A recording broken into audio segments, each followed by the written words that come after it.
जगद्गुरु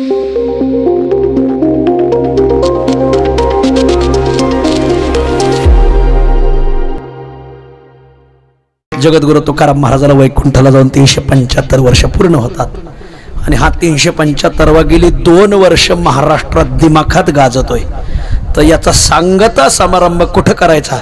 आमचे जगद्गुरु तुकाराम महाराज संस्थान देहू, आदरणीय पुरुषोत्तम महाराज मोरे, आदरणीय माणिक महाराज मोरे आणि भंडारा डोंगर समितीचे आमचे बाळासाहेब काशीद पाटील यांनी सगळ्यांनी ठरवलं की जगद्गुरूंचे गुरु जुन्नर तालुक्यात ओतूरला आहेत।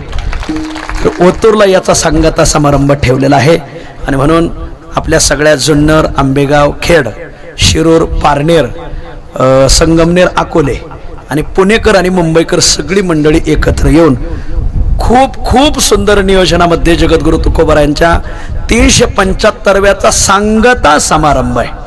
सगळ्या महाराष्ट्राला विनंती, महाराष्ट्रातील जे जे तुका म्हणे म्हणतात त्यांना सर्वाला विनंती की बाबाजी चैतन्य महाराजांच्या दरबारात हा उत्सव होतोय।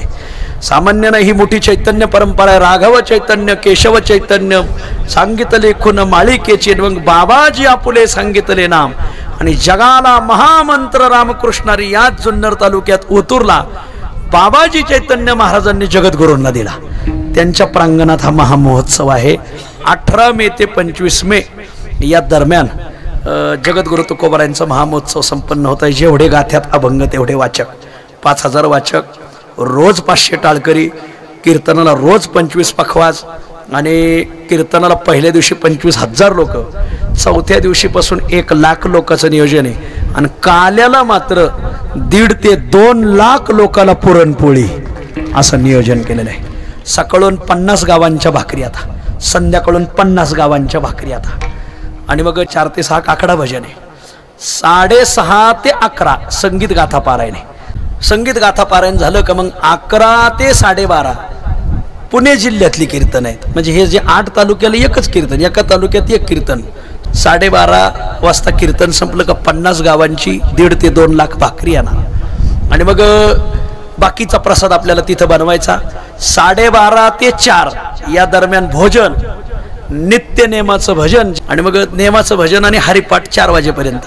4 ते 6 जगद्गुरु तुकोबारायांचं चरित्र आपल्याला ऐकायला भेटणार आणि तेही त्यांच्या गुरुच्या समाधी पुढे ऐकायला भेटणार। वा बर। आणि 6:30 ते 8:30 मात्र अभ्यासकांची कीर्तन आहेत। आदरणीय बंडातात्या कराडकर, चैतन्य महाराज देगलूरकर, आदरणीय जयवंत महाराज बोधले, बापूसाहेब महाराज देहूकर, नामदेव महाराजाचे वंशज केशव महाराज नामदास, आदरणीय कूट अभंग मर्मज्ञ महादेव महाराज राऊत, नाथ महाराजाचे वंशज योगीराज महाराज गोसावी, नेवासा क्षेत्रातील आदरणीय उद्धव महाराज मंडलिक, अशी गोड कीर्तन आपल्याला 6:30 ते 8:30 ऐकायला भेटणार। 8:30 वाजता परत 50 गावांच्या 2 लाख भाकरी येणार आणि मग आमटी महोत्सव ठेवलाय।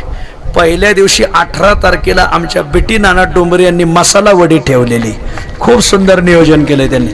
आणि मग पहिल्या दिवशीपासून मग संध्याकाळी त्या भागातले महाराष्ट्रातले प्रसिद्ध आमटीचे आचारी बोलवलेले आहेत। एक दिवस नगर तालुक्यातली आगडगाव आमटी, एक दिवस राहुरी तालुक्यातली ताहराबाद आमटी, एक दिवस शेवगावातली शिंगोरी आमटी, एक दिवस कर्जतची शिपी आमटी, एक दिवस पंढरपूरची बाजार आमटी, एक दिवस मावळातली आंबळ्याची आमटी आणि 7व्या दिवशी मात्र आण्याची आमटी आहे। असं आहे आणे देवस्थान सद्गुरू रंगदास स्वामी महाराज यांचं ते नियोजन आहे आणि सगळ्या पंचकृषीचं नियोजन, बरोबर आहे बाबासाहेब?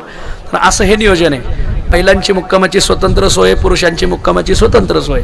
महिलांना 100 स्वच्छतागृह, पुरुषांना 100 स्वच्छतागृह आहेत। प्यायला फिल्टर पाणी, 2 टाईम जेवण आहे, 1 टाईम नाश्ता आहे, 2 टाईम चहा दुधाची व्यवस्था आहे। अशी सर्व व्यवस्था आपल्यासाठी केलेली आहे आणि या उत्सवासाठी 17 मेला जगद्गुरु तुकोबारायांच्या पादुका भंडाऱ्या डोंगरावरून आपल्या जुन्नरला पहिल्यांदा येणार आहेत।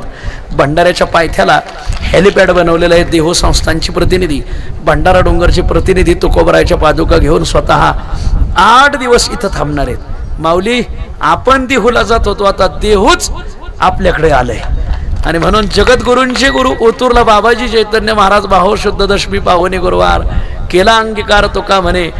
तुकोबारायांचा उत्सव जर बाबाजी चैतन्य महाराजांनी ऐकला तर किती डोलतील महाराज आणि म्हणून आपण सर्वांनी या तुकोबाराच्या उत्सवाला यायचंय।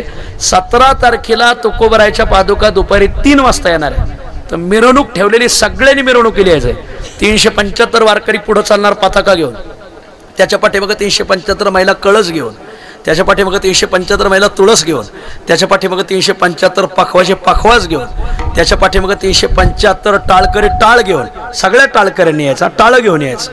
त्याच्या पाठीमागे 375 चोपदार दंड घेऊन, त्याच्या पाठीमागे 375 कीर्तनकार फेटे बांधून, त्याच्या पाठीमागे 375 आपल्या परिसरातील तुकाराम नावाची माणसं शोधून शोधून काढायची.